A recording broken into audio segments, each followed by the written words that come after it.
So one of my client வந்து கேட்டார். அவர் என்ன கேட்டார்னா, ஒரு 2 இயர்ஸ் வந்து ட்ரேடிங் கோச்சிங் நடந்துட்டுருக்கு, எங்கே பார்த்தாலும் நடந்துட்டுருக்கு. நான் வந்து இந்த ட்ரேடிங் கோச் வந்து போய் நான் கற்றுக்கலாமா ட்ரேடிங் பற்றி அப்படின்னு கேட்டார். நான் சொன்னேன், நீங்கள் வெறும் கற்றுக்க தான் போகிறீங்களா இல்லை ட்ரேட் பண்ண போகிறீங்களான்னு கேட்டேன்னா, அதுக்கு அவர் சொன்னார், கற்றுக்கிட்ட எதுக்கு கற்றுக்கிறதுனா ட்ரேட் பண்ணுறதுக்கு தான் அப்படின்னு சொன்னார்.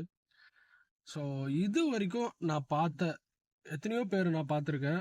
ஸ்டாக் மார்க்கெட்டில் நிறைய பேர் பார்த்துருக்கேன்னா, அவங்க வந்து ட்ரேடிங் பண்ணி சம்பாதிச்சதா சரித்திரமே கிடையாது. இதுதான் உண்மை actually. So 99% of the people வந்து கண்டிப்பாக ட்ரேடிங்கில் வந்து காசு பண்ண மாட்டாங்க. அது 100% நான் ஷுர். அவங்க வந்து அந்த மேபி ஒரு அந்த 1% பீப்புள் வந்து நீங்கள் நார்மல் பப்ளிக்கில் பார்க்கவே முடியாது. ஓகே, அந்த மாதிரி பீப்புளை நீங்கள் பார்க்குறது ரொம்ப ரொம்ப கஷ்டம். ஒரு லாட்ரி டிக்கெட் அடிக்கிற மாதிரின்னு வச்சுக்கோங்களேன். ட்ரேடிங் பண்ணி நீங்கள் காசு சப்போஸ் சின்ன அமௌண்ட்டாக சம்பாதிக்கிறீங்கன்னா, நான் உங்களை டேரெக்டாக பெட் வைக்கிறேன், நீங்கள் சென்செக்ஸை கூட பீட் பண்ண முடியாது. உங்கள் சென்செக்ஸோட ரிட்டர்னை கூட நீங்கள் பீட் பண்ண முடியாது. தட் மீன்ஸ் வருஷத்துக்கு நீங்கள் 15% சிஏஜி இருக்கு மேலே. அண்ட் நான் சொல்கிறது வந்து பியூர் ட்ரேடிங், பியூர் ஸ்பெக்குலேட்டிங் பற்றி நான் பேசிகிட்டு இருக்கேன். நான் ஹெட்ஜிங் பற்றி நான் பேசலை. ஹெட்ஜிங் நிறைய பேர் ஹெட்ஜிங் பண்ணுறாங்க. ஹெட்ஜிங் வந்து ஒரு நல்ல ஒரு விஷயம். நீங்கள் ட்ரேடிங்க்கு பதிலாக ஹெட்ஜிங் பண்ணிங்கன்னா ஒரு நல்ல ஒரு விஷயம். ஆனால் ஹெட்ஜிங்கில் என்ன விஷயம்னா, உங்களுக்கு அட்லீஸ்ட் கேபிட்டல் தேவைப்படுற கேபிட்டல் பார்த்தீங்கன்னா அட்லீஸ்ட் ஒரு 20 to 25 lakhs தேவைப்படும்.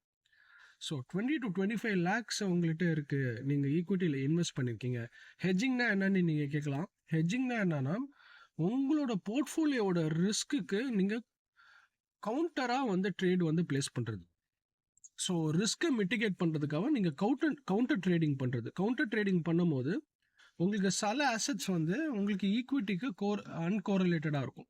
ஸோ அன்கோரலேட்டடாக இருக்கிற அசெட்ஸில் வந்து நீங்கள் இன்வெஸ்ட் பண்ணுறது, ஃபியூச்சர்ஸில் லாங் போகிறது, இல்லை ஆப்ஷன்ஸில் பை பண்ணுறது, இல்லை நீங்கள் வாங்கின ஸ்டாக்லேயே நீங்கள் வந்து புட் ஆப்ஷன்ஸ் வந்து பை பண்ணுறது டு ஆக்சுவலி மிட்டிகேட் ரிஸ்க். அதுக்காக நீங்கள் பை பண்ணுறது வந்து தப்பு கிடையாது நான் சொல்லுவேன். பட் அதுக்கு தேவைப்படுற கேபிட்டல் பார்த்தீங்கன்னா நீங்கள் அட்லீஸ்ட் 20 to 25 lakhs உங்கள்கிட்ட இருக்கணும்.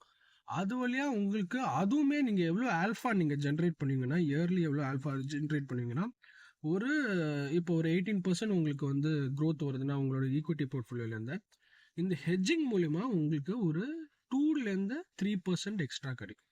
Okay, and in best case scenario even 12%. எனக்கு வந்து கிடச்சிருக்கு 12% வந்து ஹெட்ஜிங் மூலிமா எனக்கு கிடச்சிருக்கு. ஸோ அதனால தான் நான் சொல்கிறேன், நீங்கள் வந்து ட்ரேடிங்கை வந்து பியூராக ஒரு இன்ஸ்ட்ருமெண்ட்டாக நீங்கள் பண்ணக்கூடாது. ஹெட்ஜிங்காக நீங்கள் பண்ணிங்கன்னா, and also with above the capital of 20 to 25 lakhs, it will be helpful for you. Thanks.